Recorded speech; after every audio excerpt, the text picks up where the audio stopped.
Patience is measured differently in the mountains. What seems like waiting to those who live in valleys becomes ritual to those who dwell at altitude, and what appears as obsession to outsiders reveals itself as devotion to those who understand. My name is Harold Whitmore, and I have been leaving food for the Yeti since 1955, when I was 8 years old and encountered something that would shape every day of the 77 years I have lived since then. I was born in 1947 in Darjeeling, India, the son of British tea plantation managers who had stayed on after independence, too attached to the hills and the work to return to an England they barely remembered.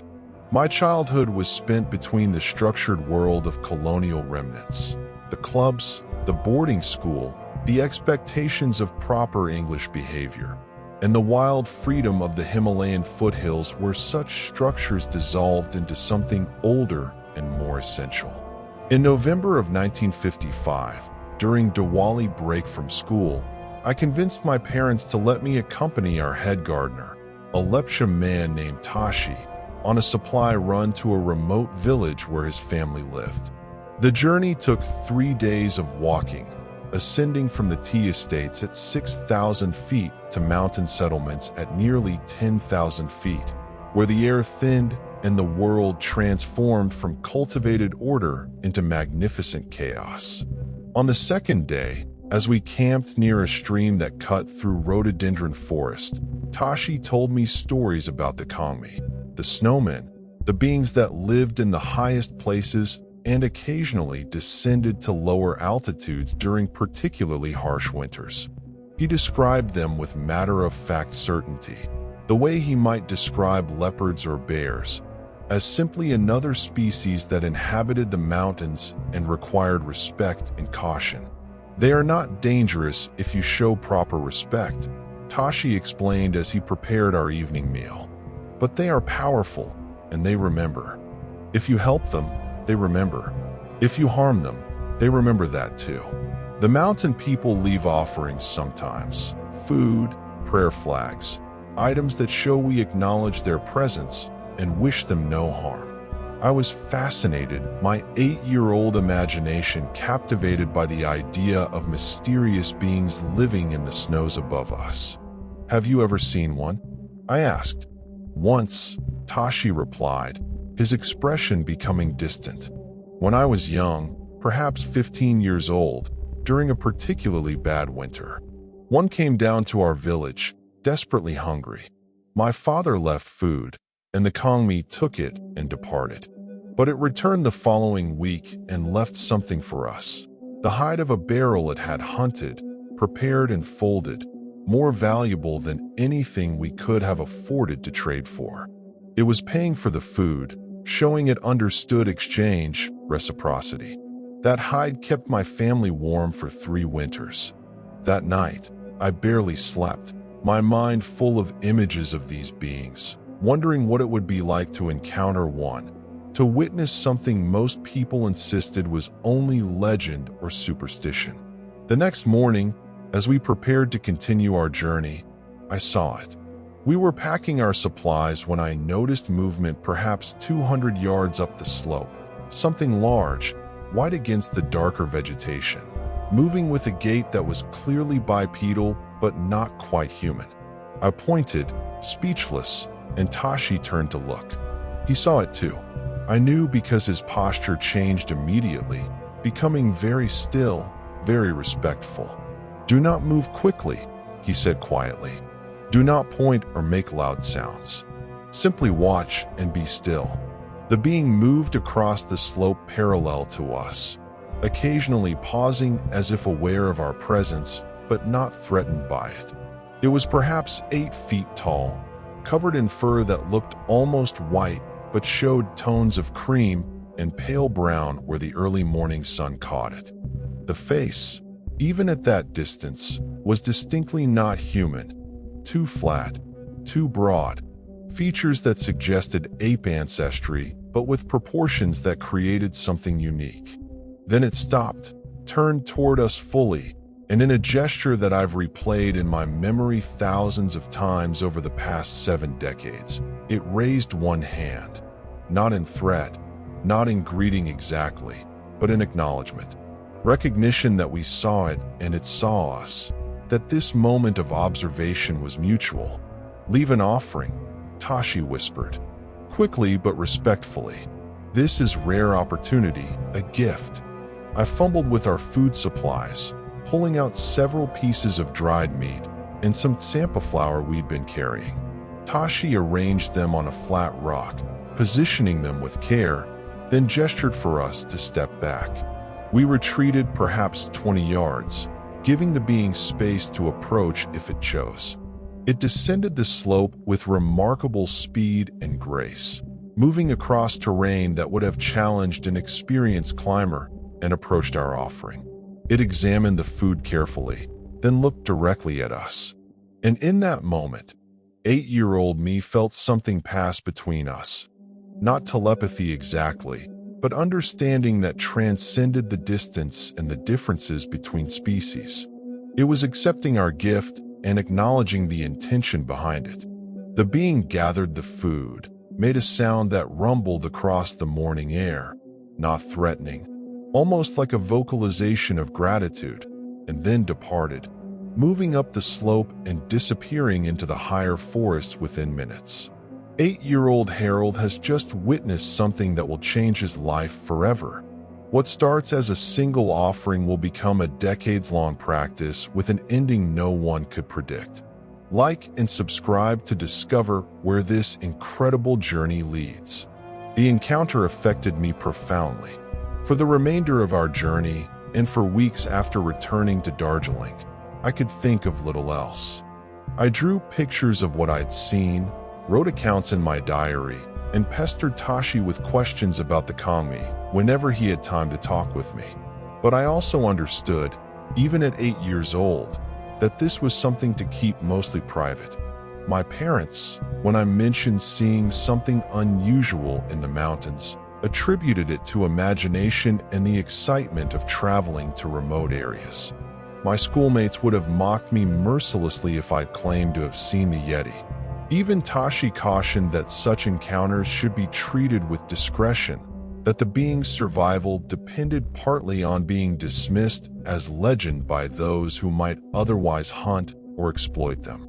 So I carried the experience privately, a secret treasure that shaped how I saw the world. And I made a decision that would define my life. I would return to that location, and I would leave another offering. And I would continue doing so as long as I lived in the Himalayas. The opportunity came during Christmas break, 6 weeks after the initial encounter. I convinced my parents to let me trek with Tashi again, claiming I wanted to learn more about mountain wilderness and local cultures. We followed the same route, and when we reached the location of our first encounter, I insisted we leave an offering, dried fruits this time, purchased with money I'd saved from my small allowance. We arranged the offering on the same flat rock, and I added something extra, a small wooden carving I'd made at school, a crude attempt to depict the being I'd seen. It was my way of showing that I remembered, that the encounter had mattered to me, that I hoped it had mattered to the being as well. We didn't see the Kongmi that day, but when we returned through the same area 3 days later, the offering was gone, and in its place was a single perfect white stone, unusual in size and shape, clearly placed deliberately rather than occurring naturally. Tashi picked it up reverently, turning it over in his hands. "It responded," he said, his voice full of quiet awe. "This is acknowledgement, acceptance of the relationship you're offering. This is very rare, Harold, very special. You should keep this stone, carry it with you. It marks you as someone the Kami recognize as, friend is not quite the right word, but something similar. Ally perhaps, one who can be trusted." I carried that stone in my pocket every day for the next 3 years, until it became so worn from handling that I feared losing it entirely. Then I placed it in a small box by my bedside, where it remains to this day, 70 years later, a tangible reminder of the covenant I entered into as a child. Over the following years, the pattern established itself. Every few months, whenever I could arrange travel to that region, I would leave offerings at the same location. Sometimes they were taken immediately, sometimes they remained for days before being accepted, and occasionally they were left untouched, which Tashi explained might mean the kami were elsewhere or that my offerings weren't needed at that particular time. But more often than not, the food was taken, and in return, small gifts would appear. Stones, carved pieces of wood, once a remarkably beautiful feather from a bird species I couldn't identify. Each gift felt like communication, acknowledgement that the relationship persisted, that I was remembered. I left India for university in England in 1965, 18 years old, and convinced I would never return to live in Darjeeling.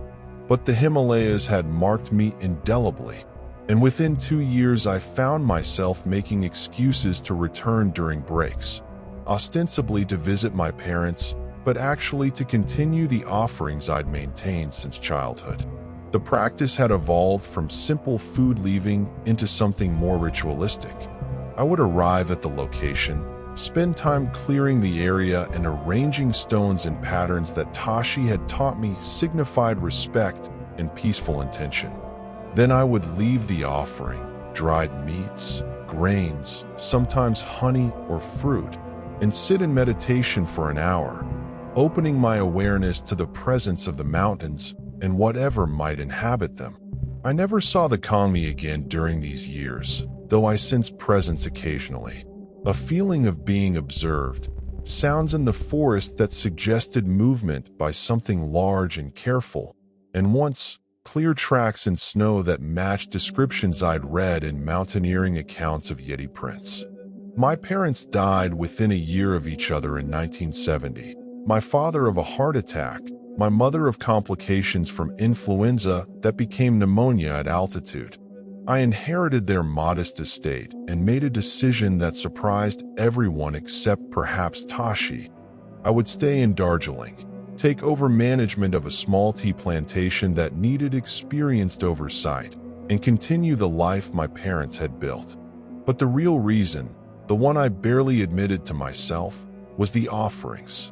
I couldn't maintain the practice from England.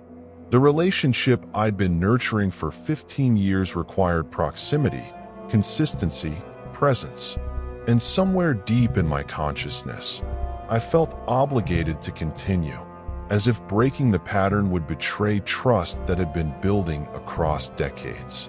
Harold has chosen a life in the Himalayas, driven by a promise made as a child to beings most people don't believe exist. But 15 years of offerings is just the beginning. Make sure you're subscribed and hit like to see what happens after decades of devotion. By 1975, 20 years after my first encounter, the practice had become central to my identity. I was known locally as someone with unusual dedication to mountain traditions, occasionally called eccentric by Western visitors, but respected by the indigenous communities who understood that my offerings honored beliefs and beings that predated colonial presence by millennia. I had also begun documenting everything, not for publication or proof, but as personal record.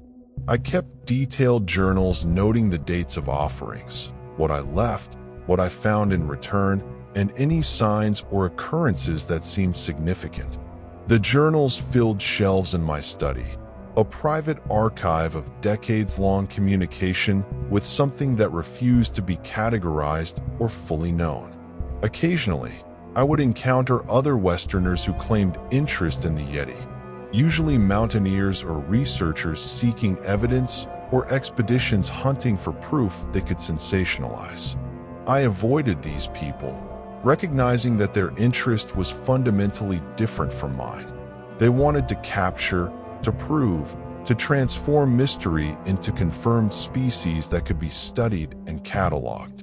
I wanted only to maintain relationship, to continue the reciprocal exchange that had become my life's quiet center. In 1978, A British documentary crew came through Darjeeling, filming a series about Himalayan mysteries.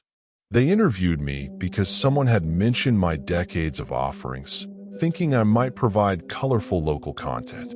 I spoke with them briefly, explaining the practice in cultural terms, respect for mountain spirits, maintenance of traditional relationships between humans and wilderness, but I was careful not to reveal specifics about locations or the nature of my first encounter.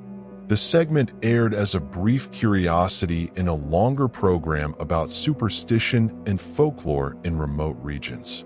I was portrayed as quaint eccentric, harmless romantic clinging to beliefs that modernity had proven baseless.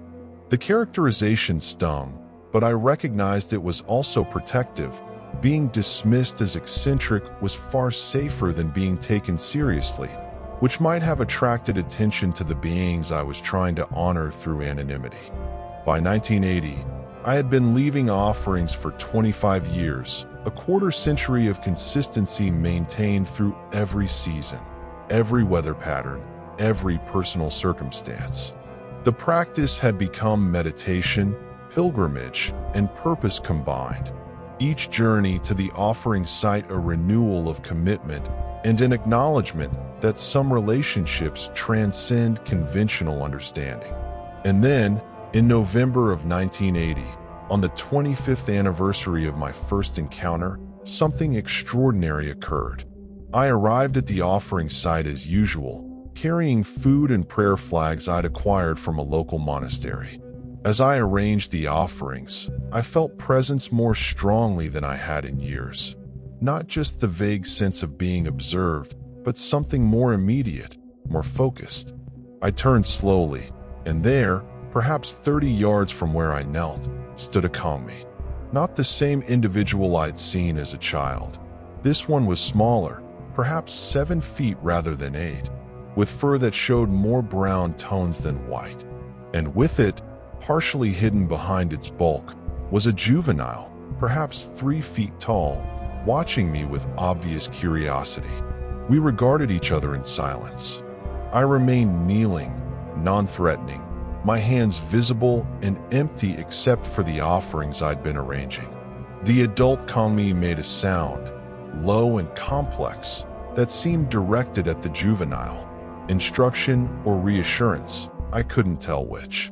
Then, in a gesture that brought tears to my eyes, the adult approached slowly, deliberately, and for the first time in 25 years of offerings, came close enough that I could have touched it if I'd extended my hand. It looked directly at me, and I felt the weight of that gaze, intelligence, evaluation, and something that felt remarkably like gratitude or appreciation. It gestured toward the offerings I'd arranged, then toward the juvenile still watching from a distance, and the meaning was unmistakable. It was showing the young one that humans could be trusted, that this location was safe, that the offerings left here represented relationship rather than threat. I was being used as teaching example, my decades of consistency making me illustration of human behavior that could be relied upon. The adult picked up some of the food, carried it back to the juvenile, and I watched as they shared it, the young one eating while the adult kept watch. When they had finished, the adult returned to where I still knelt, produced something from the thick fur around its torso, and placed it on the ground between us. It was a carved figure, perhaps 6 inches tall, depicting a Kongmi adult with a juvenile, rendered with skill that suggested artistic tradition spanning generations. The detail was extraordinary. Individual strands of fur suggested through careful technique, expressions conveyed through subtle positioning, the whole piece communicating relationship, teaching, continuity. The adult made another sound, that same complex vocalization, and I felt meaning transfer that transcended language. This was acknowledgement of the 25 years, recognition of consistency and respect, and most profoundly, trust that I would understand the significance of what I was witnessing, a species trying to survive, teaching young ones how to navigate a world increasingly dominated by humans, using my offerings as proof that not all humans were threats. Then they departed, the adult and juvenile moving up the slope with that remarkable speed and grace, disappearing into the forest within minutes. I remained kneeling, holding the carved figure, understanding that everything I'd done for 25 years had led to this moment, that the practice had meaning far beyond simple ritual or personal devotion. The encounter changed how I understood the offerings. They weren't just symbolic gestures or maintenance of cultural tradition. They were actual sustenance for beings struggling to survive in territory that was rapidly diminishing due to human expansion, climate shifts, and the general pressure of modernity on remote wilderness. I intensified the practice, increasing the frequency of offerings and the amount of food left. I also began varying the location slightly, creating a network of offering sites across several square miles rather than concentrating on a single spot. This served multiple purposes. It distributed resources across the Kongmi's apparent territory. It made the pattern less obvious to any humans who might notice unusual activity, and it allowed me to observe different areas and understand more about the being's range and behaviors. Over the following years, I occasionally found evidence of their presence, tracks, modified vegetation suggesting deliberate foraging, and once, another carved figure, this one depicting multiple Kongmi in what appeared to be a family group. Each piece of evidence deepened my understanding that I was interacting not with rare individuals, but with a small community, a remnant population trying to persist in an environment that offered fewer refuges every year. But I also noticed signs of decline. The offerings were taken less frequently, suggesting fewer individuals or greater difficulty in accessing the sites.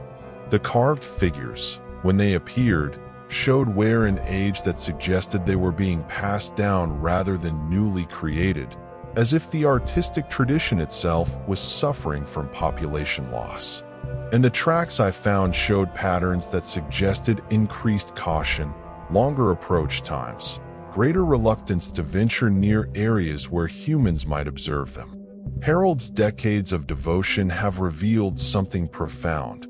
The Yeti aren't legend, they're a species in crisis, and his offerings may be one of the few things helping them survive. The shocking conclusion is coming. Make sure you're subscribed and hit like to witness what happens next. By 1985, 30 years after my first encounter, I had to confront uncomfortable truth. The offerings might be sustaining the last remnants of a population that was functionally doomed. Climate change was altering their habitat faster than they could adapt. Human activity was fragmenting the territories they depended on, and their numbers appeared to have declined to the point where genetic viability was questionable even if conditions improved.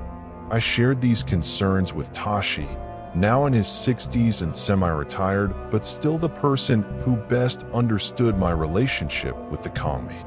We discussed whether my offerings were helping or simply prolonging inevitable extinction, whether there was anything that could be done beyond individual acts of provision. "You have honored them," Tashi said after long consideration. "You have shown consistency and respect for 30 years, and that matters even if it cannot ultimately prevent their decline. Species end, Harold. That is nature's way. But how they are remembered, whether their ending is witnessed with compassion or occurs in isolation, that matters too. You are bearing witness. You are ensuring they do not disappear without someone knowing, without someone caring." It was cold comfort, but it was something. I continued the offerings, understanding that they might be hospice care rather than salvation, terminal compassion rather than sustainable support. But I continued nonetheless, because abandoning the practice after 30 years would have been betrayal of the relationship that had defined my adult life. In 1986, I received unexpected validation for my decades of solitary practice. A young anthropologist from Oxford named Dr. Emma Bradford contacted me, having heard through academic networks about the Englishman who leaves offerings for the Yeti. She wanted to interview me for research on indigenous belief systems and their intersection with conservation practices.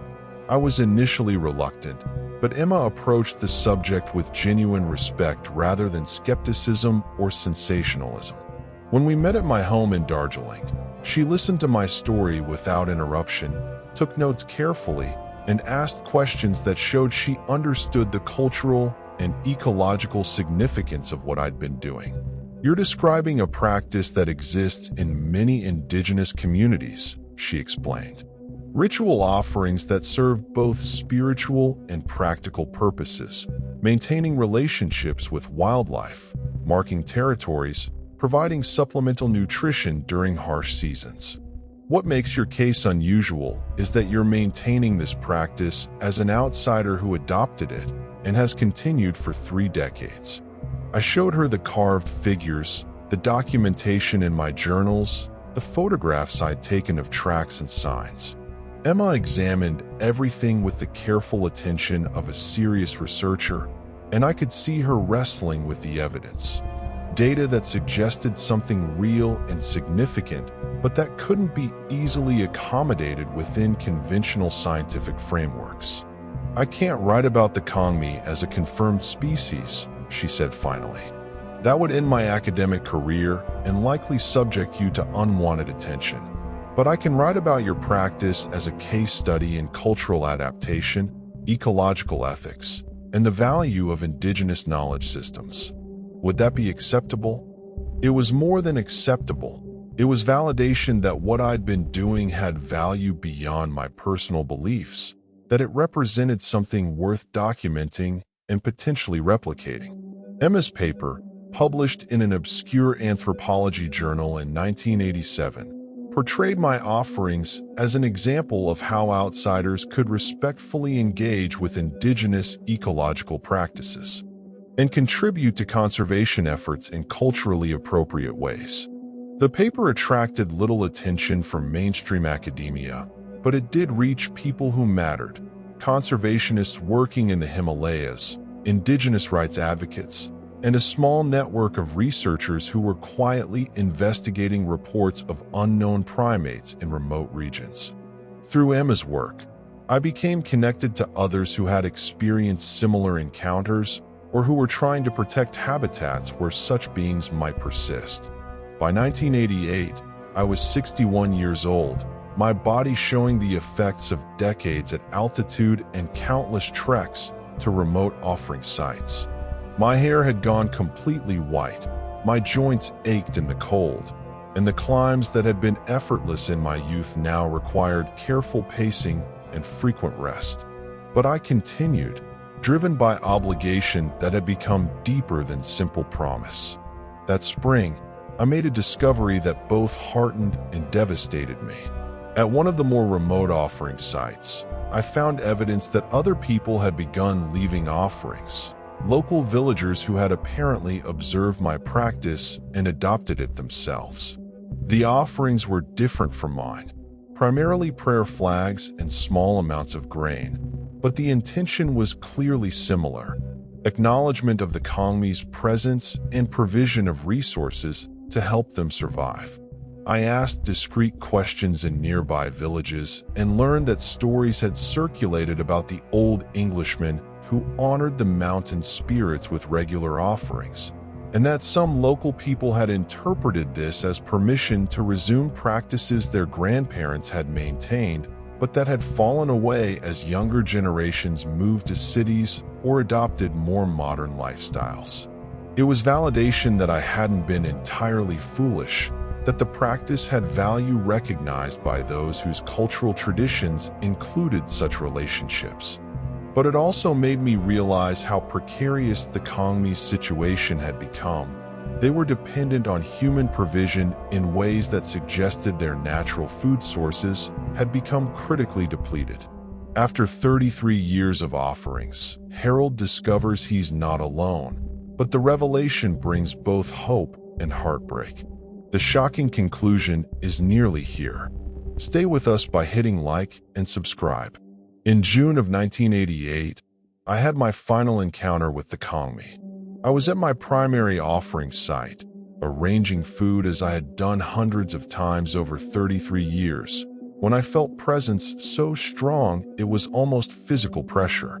I turned to find an elderly Kongmi sitting perhaps 20 yards away, watching me with eyes that showed the same amber glow I remembered from my childhood encounter. This individual was clearly ancient by their species standards, fur nearly completely gray, movements careful and deliberate, a bearing that suggested dignity earned through long life. It watched me complete the offering arrangement, then gestured for me to approach, the first time in 3 decades that one of them had invited closeness. I moved slowly, my heart pounding with emotion and awe, crossing the distance until I was close enough to see the deep creases around its eyes, the scars that marked its arms and chest, the profound intelligence in its gaze. This close, I could smell it, not unpleasant, but distinctly other, musky and wild and completely foreign to human experience. It reached out one massive hand, and I understood I was meant to offer mine. When our hands touched, I felt something I can only describe as transfer of consciousness, a flood of images and emotions that seemed to download directly into my awareness. I saw the Kongmi's history, not detailed narrative, but impressions spanning what might have been a century or more. I felt its memories of a time when its species numbered in the hundreds, when the mountains provided abundant resources, when humans were occasional neighbors rather than overwhelming presence. I experienced its grief as territory contracted, as family members died without replacement, as the population dwindled to what I understood with crushing certainty were the final individuals. And I felt its gratitude for the offerings, for the consistency I'd maintained, for the acknowledgement that they existed and mattered. The food I'd provided hadn't saved them. Their decline was driven by forces far larger than individual charity could counter. But it had made their final years less desperate, had provided moments of relief from constant hunger, and had demonstrated that not all humans were threats or indifferent to their suffering. The Kongmi released my hand, produced one final carved figure, the most elaborate I'd seen, depicting a Kongmi and a human standing together, neither dominant nor subordinate, but simply coexistent, and placed it in my hands. Then it stood, looked at me one last time with an expression I interpreted as farewell, and departed, moving up the slope with the same grace I'd witnessed 33 years earlier as a child. I knew, with certainty that transcended logic, that I would never see one again. That encounter had been final acknowledgement, closure of a relationship that had defined my life, recognition from the elder of a dying species to the human who had borne witness to their ending. I continued the offerings for 2 more years, driven by hope that proved increasingly difficult to maintain. The food was occasionally taken by animals I suspected rather than Kongmi, though I couldn't be certain. The carved figures I'd received remained the only tangible evidence I possessed of 3 decades of relationship with beings most people insisted had never existed.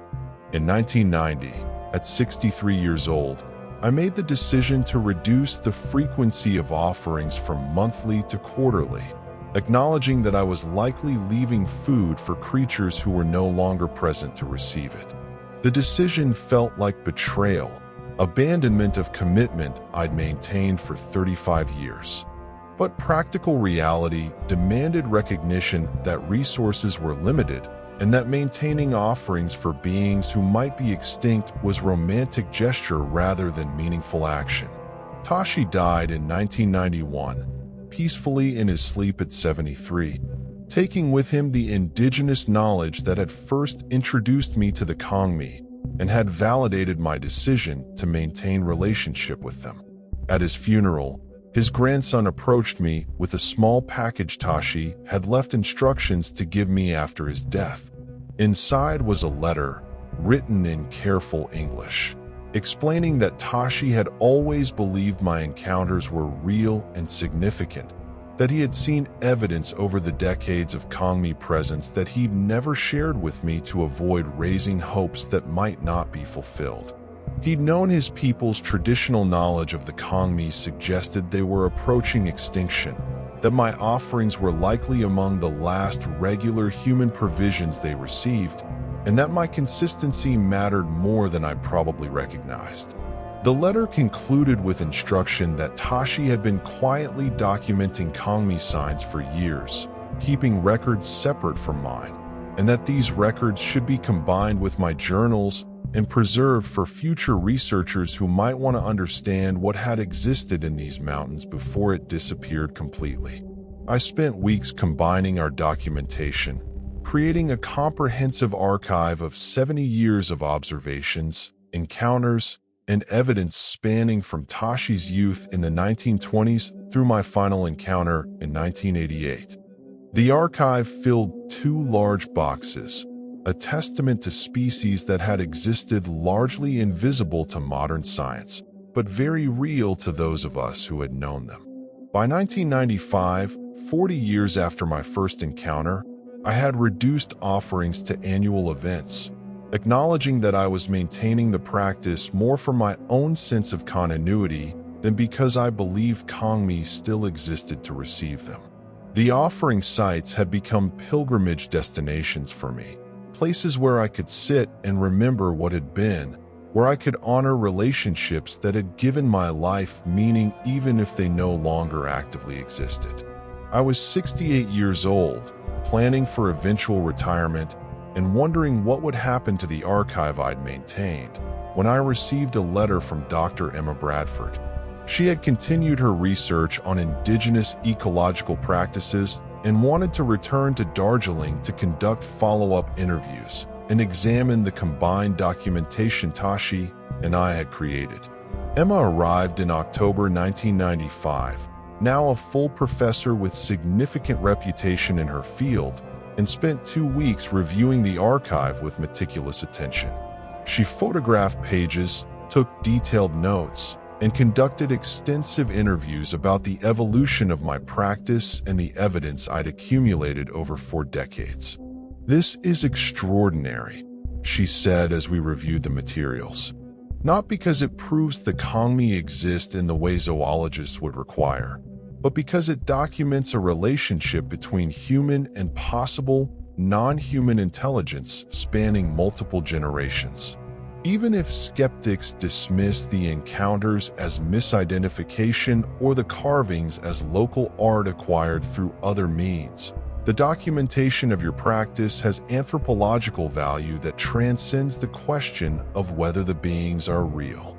Harold's 40-year devotion has created an archive that may be all that remains of a species the world never fully acknowledged. But there's one final shock coming. Make sure you're subscribed and hit like to witness the conclusion of this incredible journey. Emma's analysis led to a second paper, published in 1997, that positioned my offerings as an example of long-term ecological relationship building, valuable regardless of whether the intended recipients were confirmed species or cultural constructs that served important conservation purposes. The paper attracted more attention than her first, generating discussion about how Western conservation might benefit from adopting practices that indigenous communities had maintained for generations. But for me, the academic recognition was secondary to a question that haunted my late 60s and 70s. Had my 40 years of offerings made any difference? Had I helped even marginally in preserving beings who might otherwise have died sooner? Or had I simply witnessed extinction while providing palliative care that couldn't alter the ultimate outcome? I had no definitive answers, only the certainty that the relationship had transformed me, that maintaining the practice had given my life purpose and meaning that conventional success could never have provided, and that bearing witness to the Kongmi's decline was valuable even if I couldn't prevent it. I am 85 years old now, writing this in 2022, 67 years after an 8-year-old boy saw something impossible on a mountain slope and made a decision that would shape every day of his life afterward. I still live in Darjeeling, too old now to make the treks to the offering sites, my body no longer capable of the climbs that were once effortless. But I think about the Kongmi every day. I hold the carved figures they gave me, remembering massive hands that could have crushed me, but instead offered gifts and trust. I review the journals documenting decades of consistency, seeing my younger handwriting transform into the shaky script of old age while the commitment remained unchanged. And I wonder whether they're truly gone or whether some remnant persists in the highest, most remote places beyond human observation or disruption. The archive I created with Tashi's documentation has been preserved in multiple locations. Copies with Emma at Oxford, originals with a Himalayan research institute, and digital scans stored securely online. Future researchers will have access to our combined 70 years of observations and evidence, allowing them to draw their own conclusions about what existed and what significance it held. But beyond the documentation, beyond the academic papers and the preserved evidence, I carry something more important: the memory of relationships that transcended species, of trust built across decades of consistency, of beings that honored my offerings with gifts that represented culture and consciousness most humans refuse to acknowledge. The Kongmi saved my life in ways I didn't recognize as a child, not from physical danger, but from the meaninglessness that might have consumed me if I'd pursued conventional success and conventional relationships without the grounding that came from maintaining commitment to something larger than myself. The offerings weren't charity I provided to them. They were teaching they provided to me, lessons in patience, consistency, respect for the other, and the value of relationships that offered no immediate return beyond their own existence. What I learned from 40 years of offerings was this: we are not the only consciousness that matters. Our species is not the only intelligence deserving consideration, and the boundaries we draw between human and non-human are more permeable and more arbitrary than we typically acknowledge. The Kongmi were people, not human people, but people nonetheless, with culture and family and traditions and the capacity for gratitude and trust. They're almost certainly extinct now, eliminated not through violence, but through the slow catastrophe of habitat loss and climate change, and the relentless pressure of human expansion that made their continued existence impossible. But they weren't eliminated silently or without witness. I saw them. Tashi saw them. Others whose testimonies fill the archive saw them. We bore witness to their existence and their ending, and that witnessing creates obligation to remember accurately, to document thoroughly, to ensure that when they're gone, they're not forgotten. The carved figure the elder gave me in 1988, depicting human and Kongmi standing together, sits on my desk as I write this. I touch it daily, remembering what it represented. Not human dominance or Kongmi subordination, but coexistence, mutual recognition, the possibility of relationship between beings that shared mountains and responsibilities for preserving what was precious about them. If young researchers someday confirm that the Kongmi existed, if genetic analysis of the first samples I preserved reveals unknown primate species, if more thorough investigation of remote Himalayan regions uncovers final remnant populations, then my documentation will provide context for their findings. But even if none of that occurs, even if skeptics ultimately dismiss everything I witnessed and documented as delusion or fraud, I know what I experienced was real. For 40 years, I left food for beings who accepted it and responded with gifts that demonstrated consciousness and culture. For 40 years, I maintained relationship that demanded nothing of me except consistency and respect. For 40 years, I honored commitment made by an 8-year-old boy who saw something impossible and decided that witnessing the impossible created obligation. The kami are gone, or nearly so. The mountains that sheltered them continue to change in ways that make their survival increasingly impossible. But they existed, they mattered, and they taught me that devotion to something beyond yourself, maintained across decades regardless of whether anyone believes or validates your practice, is its own reward and its own form of enlightenment. Harold Whitmore has spent 67 years honoring a promise made at age 8, leaving offerings for beings most people insisted didn't exist, maintaining consistency that became devotion, bearing witness to possible extinction of species science never confirmed. What the Yeti finally did wasn't dramatic rescue or supernatural intervention. It was simpler and more profound. It trusted him. It showed him its young ones, acknowledging that humans could be allies rather than only threats. It gave him gifts that represented culture and consciousness, demonstrating sophistication that demanded recognition as persons rather than animals. It allowed him to witness its decline, trusting that he would bear that witness with integrity and ensure they weren't forgotten when the last of them vanished.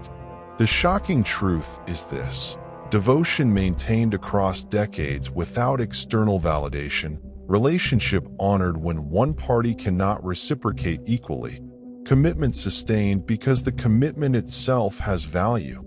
These practices transform the devoted person even if they cannot save what's being devoted to. Harold's offerings didn't prevent kami extinction, but they ensured that extinction wasn't silent, wasn't unwept, wasn't unremembered. They demonstrated that not all humans are threats, that some of us can recognize consciousness beyond our species, that relationship is possible between beings separated by evolution but united by sharing sacred spaces. Thank you for bearing witness to this testimony. Share it if you believe that devotion has value even when it cannot alter outcomes, that consistency matters even when no one validates it, that bearing witness to what is lost is sacred work that honors both the witnesses and the witnessed. The kami are gone, but Harold remembered them, documented them, loved them in the way you love beings you can never fully know but recognize as deserving existence and respect. That remembering, that documentation, that love, these persist beyond extinction, ensuring that what was lost is not forgotten, that what mattered continues to matter, that consciousness once acknowledged cannot be completely erased even when the bodies that housed it have returned to the mountains that gave them birth.